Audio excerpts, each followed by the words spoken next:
بسم اللہ ان الحمد للہ والصلاة والسلام علی رسول اللہ۔ عقیدہ تقدیر کا بیان چل رہا ہے، کتاب اسلامی عقائد ہے ہمارے پاس۔ جو کتاب موجود ہے ہارڈ کاپی میں، اس کا 242 نمبر صفحہ ہے، 16واں باب چل رہا ہے۔ اور جو سافٹ کاپی میں ہے وہ آپ کے سامنے موجود ہے، 206 نمبر صفحہ ہے۔ تو اس کے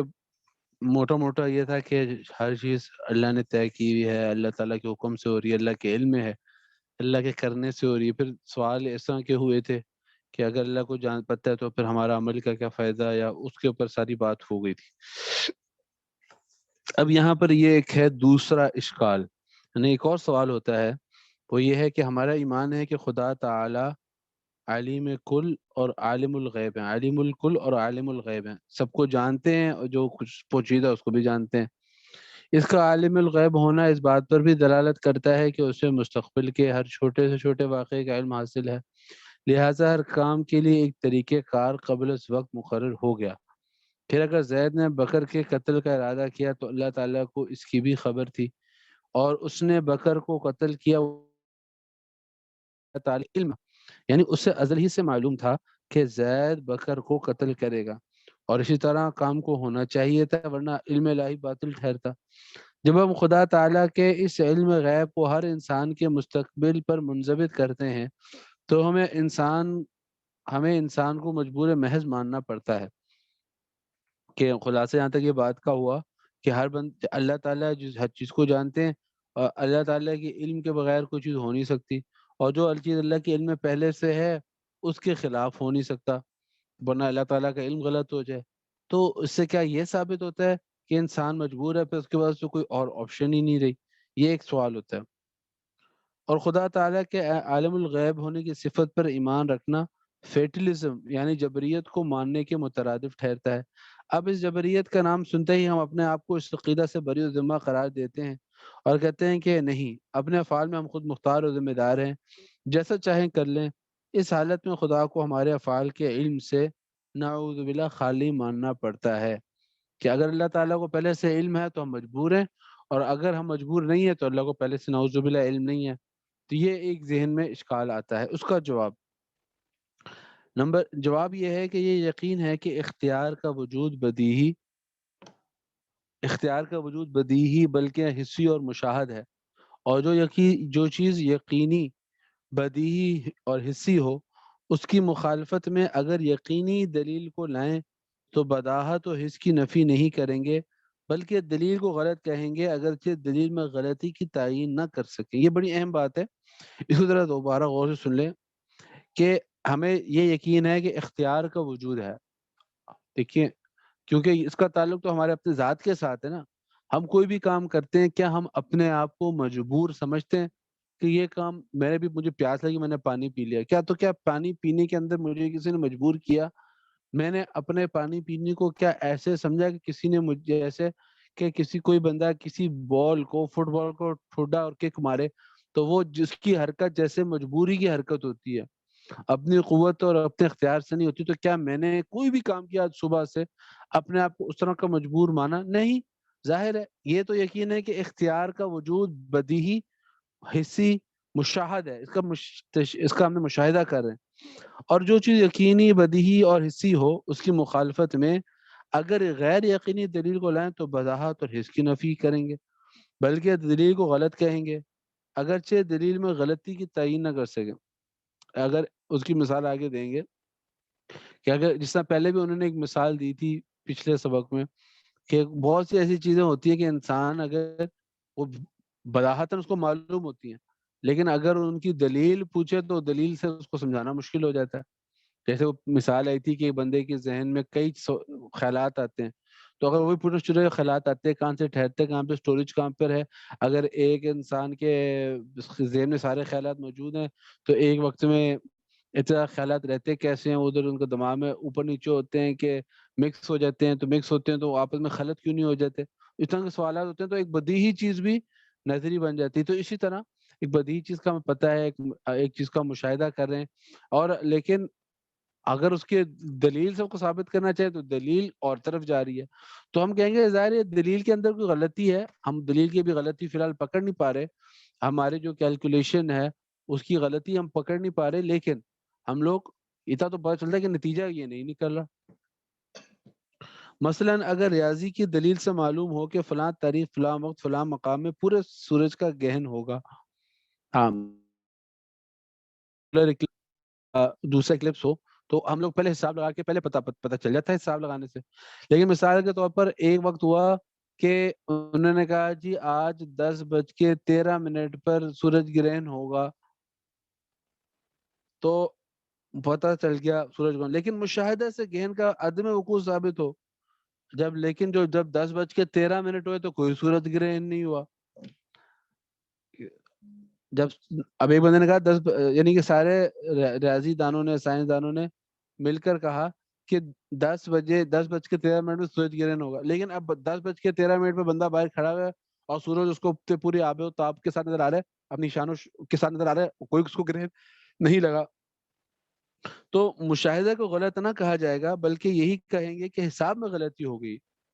ہاں یہ نہیں کہیں گے بھائی دیکھیں اصل میں ہم نے جب آپ کو بتایا کہ 10:13 پہ سورج گرہن ہوگا، تو اب 10:13 سورج گرہن ہے، آپ کو نظر نہیں آ رہا، یوں تو کوئی نہیں کہے گا، بلکہ ہر بندہ یہی کہے گا کہ ہاں کوئی اس کا مطلب ہے ہم نے جو حساب لگایا تھا اور ہم نے جو اندازہ لگایا تھا اس میں کوئی ایرر، اس میں کوئی غلطی واقع ہوئی ہے، اگرچہ ابھی تک ہم اس کی تشخیص یا اس کو پن پوائنٹ نہیں کر سکتے کہ ہاں یہ غلطی ہوئی تھی، تو مشاہدے کو غلط نہ کہا جائے گا، بلکہ یہی کہیں گے کہ حساب میں غلطی ہو گئی، گو یہ تعین نہ ہو سکے کہ کہاں غلطی ہوئی اور کیا غلطی ہوئی ہے۔ اسی طرح یہاں جب اختیار کی نفی کی دلیل لائے، حالانکہ اختیار کا وجود یقینی اور حسی ہے، ہر شخص اپنے آپ کو خود مختار پاتا ہے، کسی کا پابند نہیں پاتا، تو دلیل ہی کو غلط سمجھیں گے، خواہ وہ غلطی کچھ ہی ہو۔ ہاں اب ایک طرف یہ ہے کہ اللہ تعالیٰ کو ہر چیز کا علم ہے، یہ اس کی بھی دلیل قطعی موجود ہے، اور ہم سے اختیار کی نفی نہیں ہے، ہم ہر کام اپنے اختیار سے کریں، اس کا مشاہدہ ہے، اس کا احساس ہے ہمیں۔ اب یہی کہیں گے کہ آپ نے جو ان دو چیزوں کو آپس میں جس طرح جوڑا تھا کہ اللہ تعالیٰ کے علم سے ہمارے اختیار کی نفی اور ہمارے اختیار کے اس بات سے اللہ تعالیٰ کی نعوذ باللہ علم کی نفی،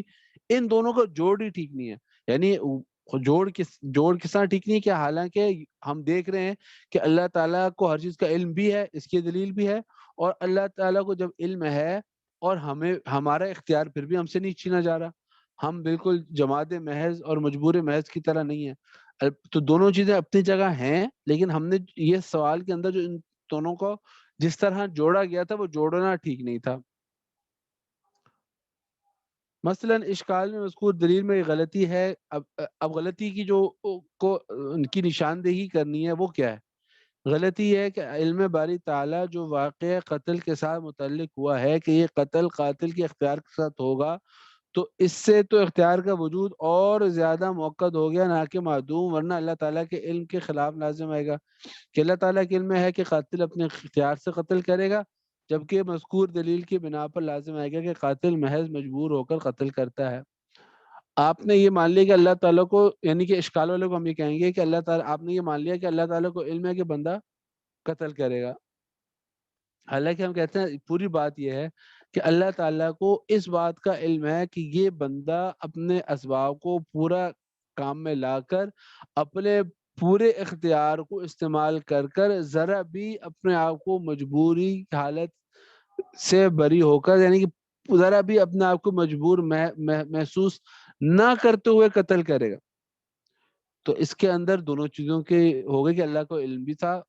ہوا بھی ویسے، اور انسان چونکہ اللہ کا علم یہی تھا کہ یہ بندہ اپنے اختیار سے کرے گا، تو انسان بھی اپنے اختیار سے ہی۔ تیسرا اشکال یہ ہے، اگلا سوال اس میں آتا ہے کہ جب بندہ کا ارادہ اختیار بندہ ارادہ و اختیار خدا کے ارادہ و اختیار کے تابع ہے، تو انسان مجبور ٹھہرتا ہے، نیک اور بد افعال میں قادر نہیں ٹھہرتا، کہ جب انسان، آپ نے کہا چلو انسان کرے گا تو اپنے اختیار سے کرے گا، اللہ تعالیٰ کے علم میں یہ ہے کہ یہ اپنے اختیار سے کرے گا تو پھر بھی یہ مجبور، اس کا جواب یہ ہے انسان کا ارادہ اور مشیت اس کی ایک صفت ہے، اور یقیناً تمام صفات فرع ہوتی ہیں اپنے موصوف کے وجود کی۔ انسان اول موجود ہے، پھر با ارادہ اور با اختیار ہے۔ اگر موجود نہ ہو تو ارادہ و اختیار بھی حاصل نہ ہو۔ اب سمجھیے کہ اسلام کی یہ تعلیم کہ انسان کا ارادہ اور مشیت خدا تعالیٰ کے ارادہ اور مشیت کے تابع ہے، ویسے ہی ہے جیسے یہ تعلیم ہے کہ انسان کا وجود خدا کے وجود کے تابع ہے۔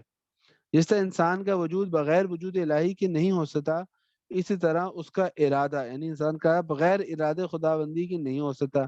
کیونکہ اس کے ارادے کے بغیر پتہ بھی نہیں ہلتا۔ اب اگر انسان کے ارادے کو ارادے خداوندی کا تابع ماننے سے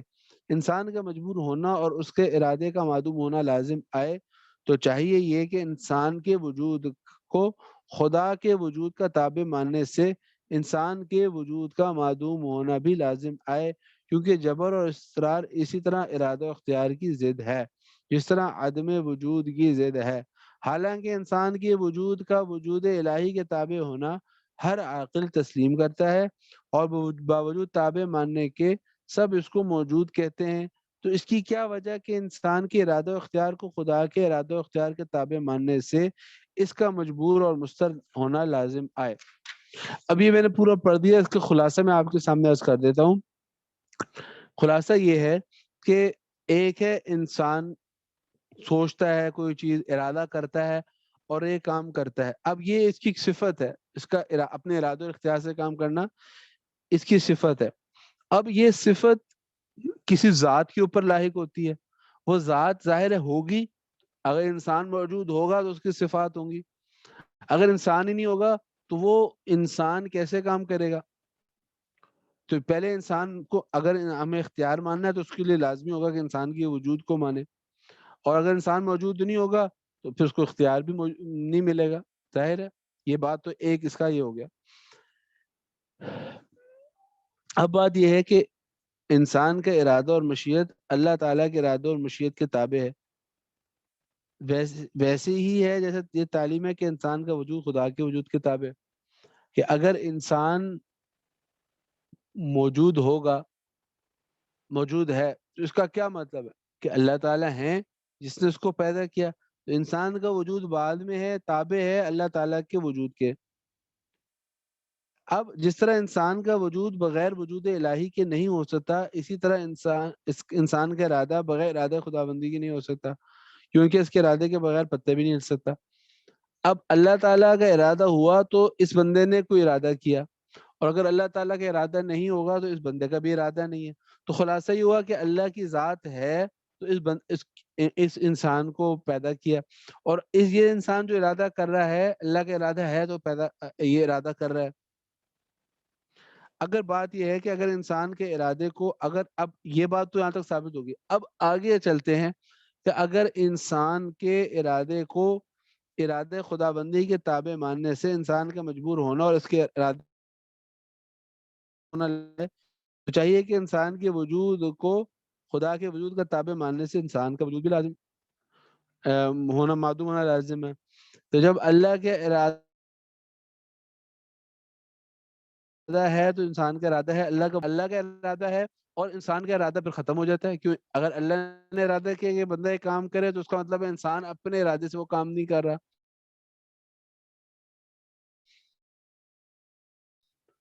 تو جو چیز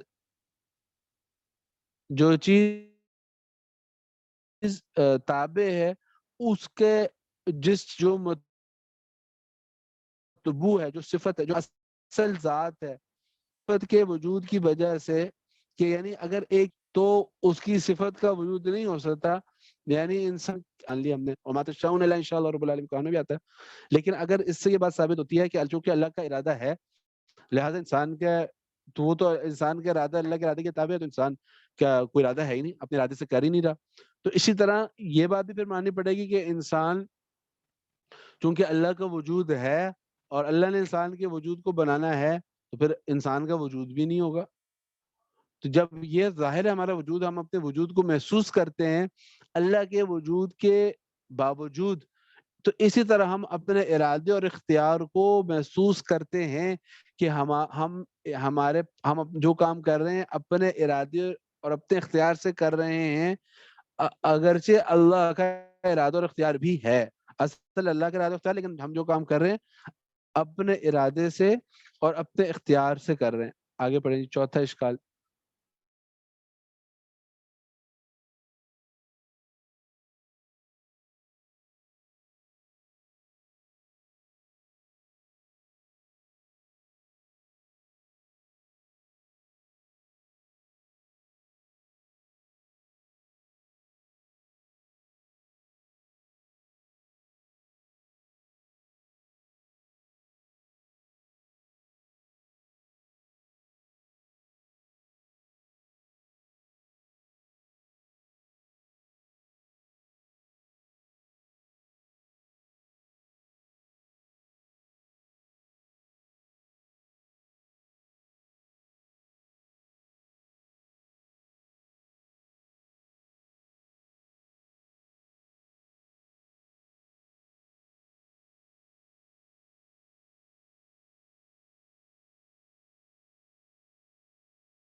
السلام علیکم، آواز نہیں آ رہی؟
تعالیٰ نے تو پہلے سے لکھا ہوا ہے کہ وہ نماز پڑھے گا یا نہیں پڑھے، یعنی اللہ تعالیٰ کے علم میں تو پہلے سے ہے کہ یہ بندہ نماز پڑھے گا یا نماز۔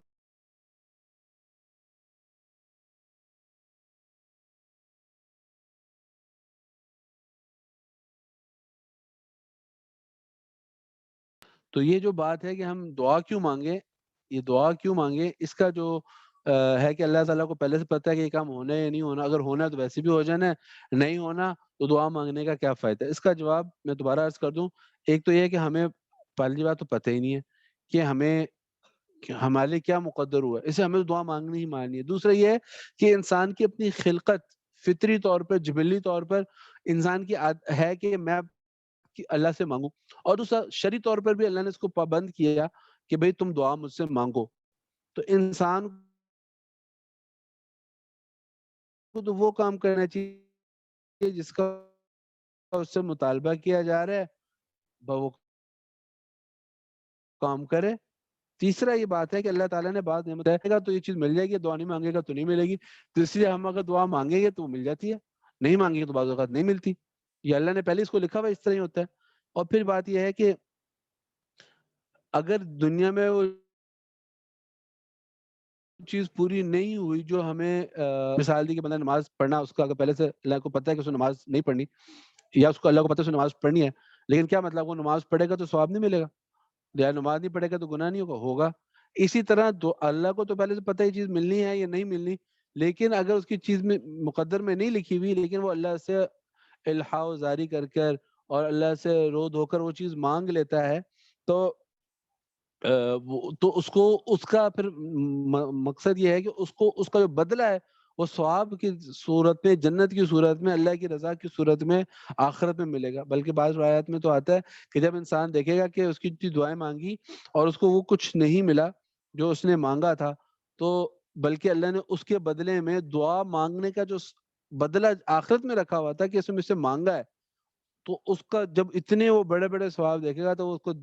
نظر آئے گا کہ دنیا میں تو بڑی تھوڑی چیزیں مانگی، جو چیزیں دنیا میں مل بھی گئیں کاش وہ بھی نہ ملتی جو آخرت میں اتنا بڑا بدلہ اس کا مل رہا ہے۔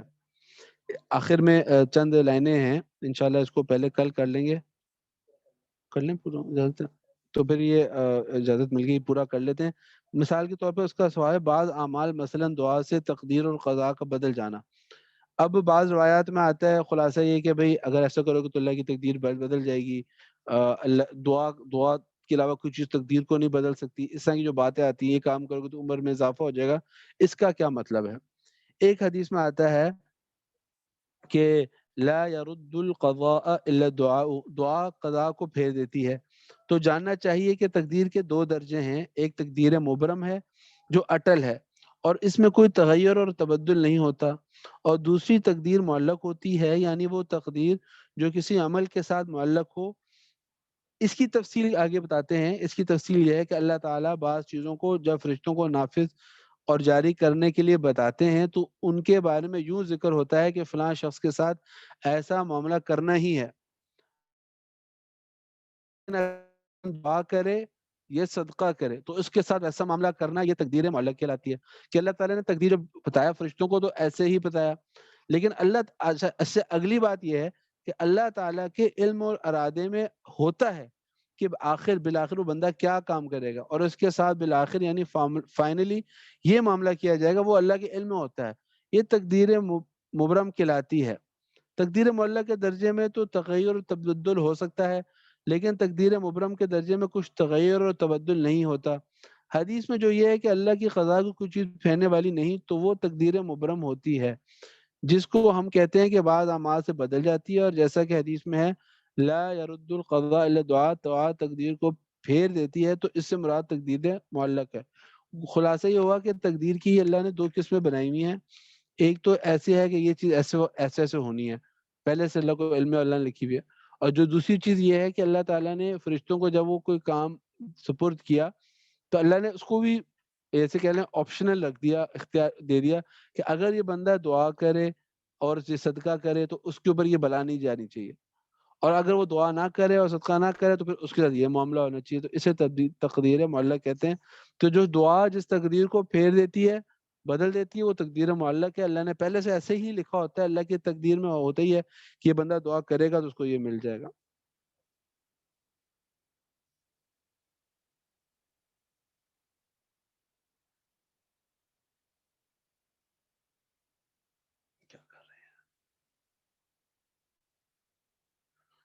جی کوئی سوال نہیں ہے میرے خیال سے،